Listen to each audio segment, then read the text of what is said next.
One of the biggest issues that I found in Moulin Rouge was like the issue of trust for the characters, trust between themselves, and trust of themselves too as they live out their lives and have to become who they were.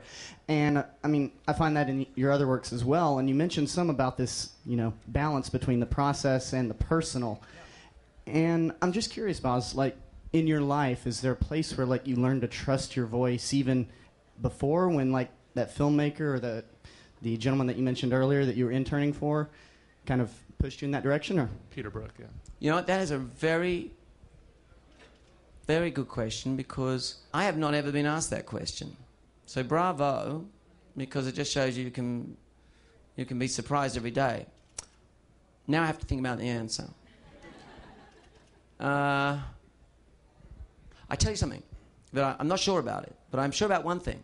I'm sure about there was a moment in my own journey.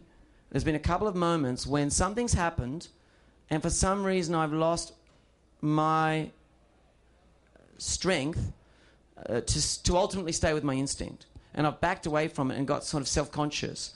And I found those moments to be, there's about 4 or 5 of them, where they were super destructive to my journey, my creative journey, whatever you like to call it. Like where I basically got self-conscious about my own instincts, and I lost them. And I lost contact with what I instinctively would have done. Now, I want to put a caveat on this.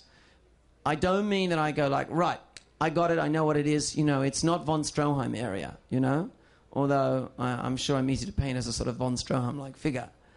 The leather jacket and the joggers, riding crop.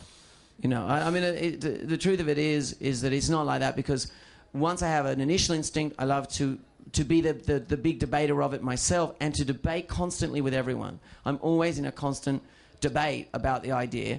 Ultimately, it comes to full circle, and then ultimately, it's what I call listen to everybody, then finally you have to listen to yourself, listen within. And say, not what I think, actually, but what do I feel? They're two different things. Everyone thinks this, and in filmmaking, my goodness, you have to do that about 300 times a day. Seriously. Everything from, should it be that shoelace, to, it's 1,500 head of cattle, right? Do we or do we not fly them out of Darwin?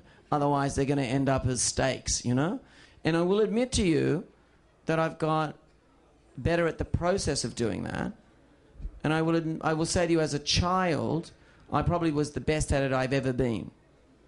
Because as a child, you just go, hey, let's, boom, and that sheet, and that's called imagination, and imagining, getting people together and telling a story. When you're a child, nothing gets in the way of your instincts. Nothing. I mean, if you have that instinct.